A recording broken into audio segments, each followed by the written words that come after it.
Hi guys, this is just a discussion video, not really a review.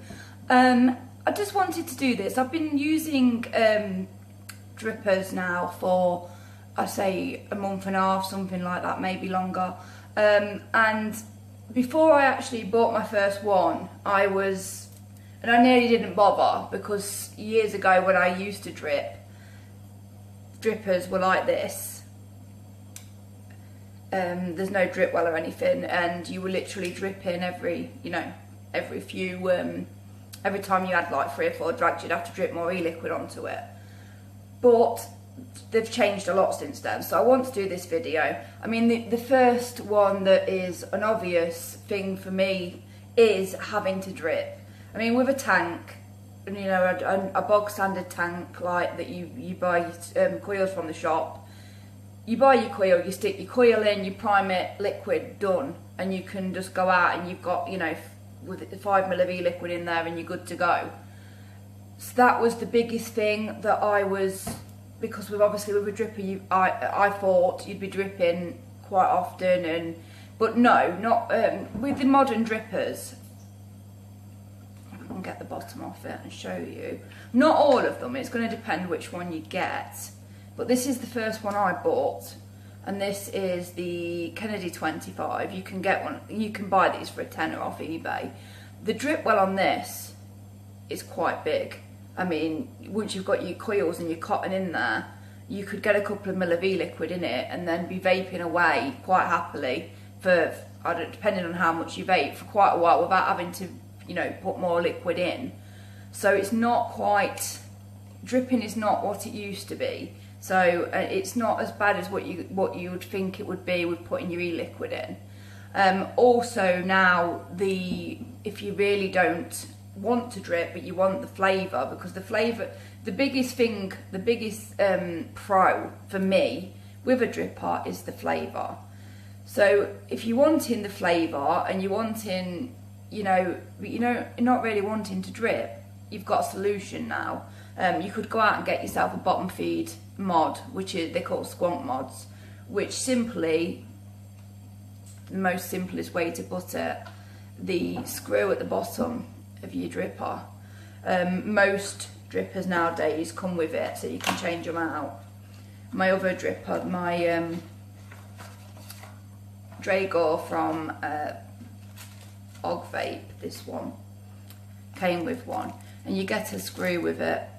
And you put that screw in, it's got a little tiny hole, and the squonk mod has got a bottle that feeds to your 510, and you just squeeze the bottle and the juice will go up into your dripper and onto your coils.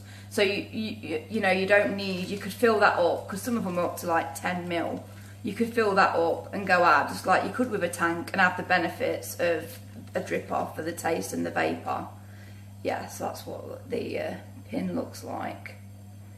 See that when I was looking through reviews to decide which one I was going to buy, Rip Trippers were going on about squonking, and I had no idea what the hell they were going on about.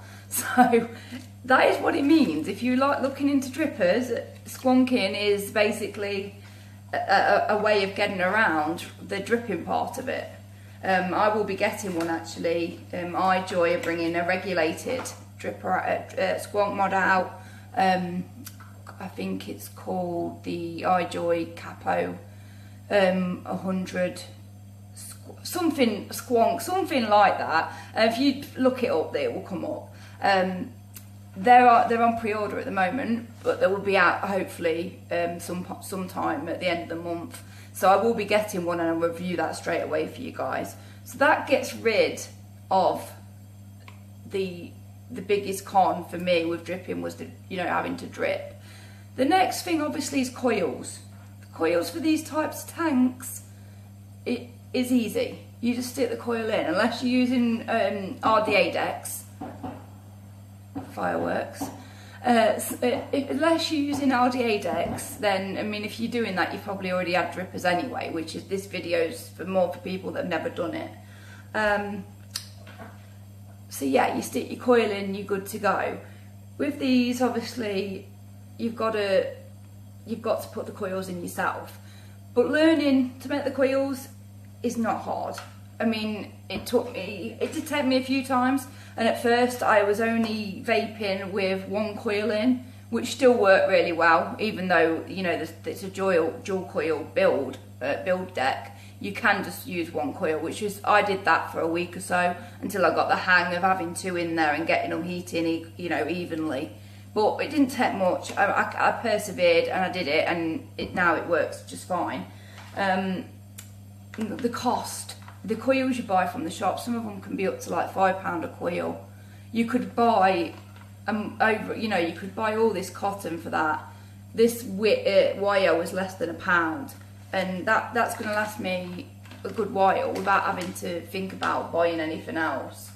And if you really don't want to make your own coils, you've always got the other option of going on eBay, and for a couple of quid you could buy a little bag full of Clapton coils, or a big range of homemade coils that someone else has made, and you just put them in, which is really easy. I did do that as well. I have bought some Claptons, because obviously I don't make my own Clapton coils. If you're wanting to use them, they're cheap. You just put them in. You've got to master getting your wick in, but that's not hard. So very easy to do. There's videos all over YouTube telling you how to do it. And tool-wise, you don't need loads of tools. You need basic stuff. I use this. This was I think it was £1 or something off eBay. Very easy to wrap coils round. You're going to want tweezers. These were £1 off eBay. So this stuff isn't expensive, and there's a little learning curve there, but once you've got it, you're good to go. And the benefits, for me, were worth it. I'm so glad I did decide to give it a go, because this is a good tank. My favourite tank. This is my go-to tank, and I was using this all the time, every day.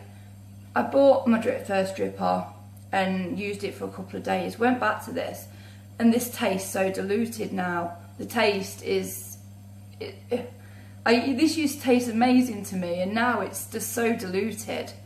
You use a dripper for a couple of days and go back to a tank, and you'll know what I mean. It's hard to explain to someone that's never used one.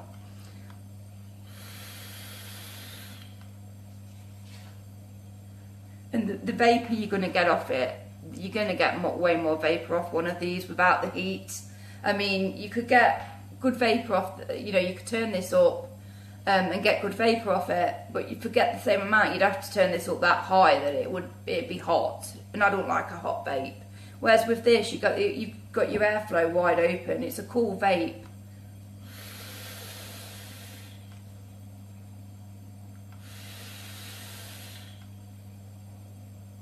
And I only have, at the minute, this is only on 50 watts, and you get that amount of vapour off it.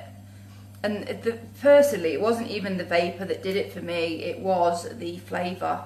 Really, I mean, the flavour was just amazing. The flavour of these is amazing. I still use my tank at night just because I don't want to be having to drip in the middle of the night, half asleep, and get e-liquid everywhere.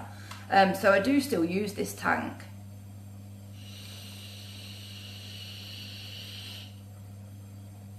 But it just tastes so diluted to me now.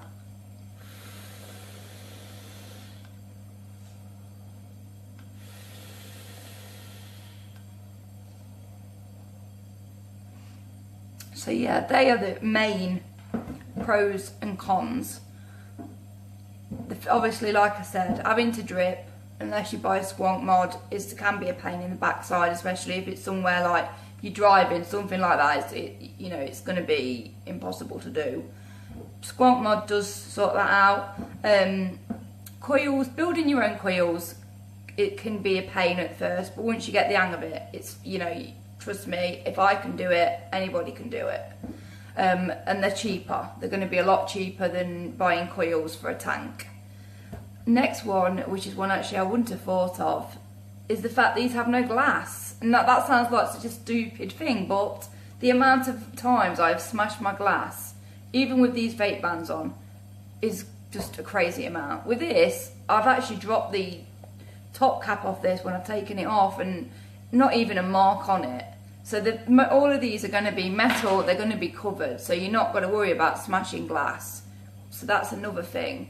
I don't know about rebuildable tanks because I haven't actually used one. I may buy one just to see how I get on. I have tried with the rebuildable decks on like a smock tank, but I didn't get on with that. So if you're looking into rebuildables, I would get one of these first anyway, even if you wanted to use rebuildable tanks, because the build decks are so easy, they're so accessible. You've got a lot of room to fiddle about with it. And they're not expensive. You could go onto eBay and buy one of these. I would recommend this because it has got a big drip well, which is a good thing at first because most people are going to over drip. I did and ended up, with a bit of a waterfall of e-liquid. But with this, the drip well's quite big, so you've got less chance of that happening. And they sell these on eBay for a tenner. So a tenner. Some people pay that for their e-liquid. It's not much money. If you buy one and you don't like it, you can always go onto Facebook, go onto a vape group and sell it or swap it for something else. Somebody might want to trade for something. So it is worth, I would advise anyone that's thinking about it just to give it a go, is my opinion. And I'm a massive fan of drippers now. I think most people would get on with them. There's different options there depending on the sort of vapor you are. Squonk mods, they get rid of the need for dripping. You can buy coils and put them in and they're not expensive. You've still got to, obviously, even if you're buying the coils, you're going to have to master getting them in properly. But that's not hard to do. And this one, especially, this has thumb screws. So these, you can actually take them all the way out. And then you've got the whole thing to get your coils in. I'm not going to obviously go into all this. There's plenty of coil building videos out there. But I use these and I put my coil, because they're long, put one coil on, the other coil on, and then place the coil in with that, balancing it out until I screw the thing back on. And that's how I got around the problem of getting 2 coils in. Because I mastered the coils. I knew how to build coils anyway. But getting 2 coils in and getting them burning evenly at first was a bit of a pain. But apart from that, that was the main problem I had, and I got round it quite quickly. So yeah, that's it guys really. I just thought I'd do this in case anybody out there was like me and was unsure. I'm not going to say which, because I'm still quite new to it. I'm pretty sure if you watch some of the videos, you'll be able to decide for yourself which dripper you like, what dripper you'd want to buy. Personally, like I said, I'd go for something that's a simple build deck, not, clamps and, for 4 different, holes and stuff like that. I'd go for something simple and something with a big drip well, just until you get used to it. Both of these, that's the wrong one. Both of these have only got 2 posts, so they're pretty easy to build on. So there is some out there that are quite complicated. But yeah, that's it guys really. I hope this helps somebody in making a decision. And thank you for watching.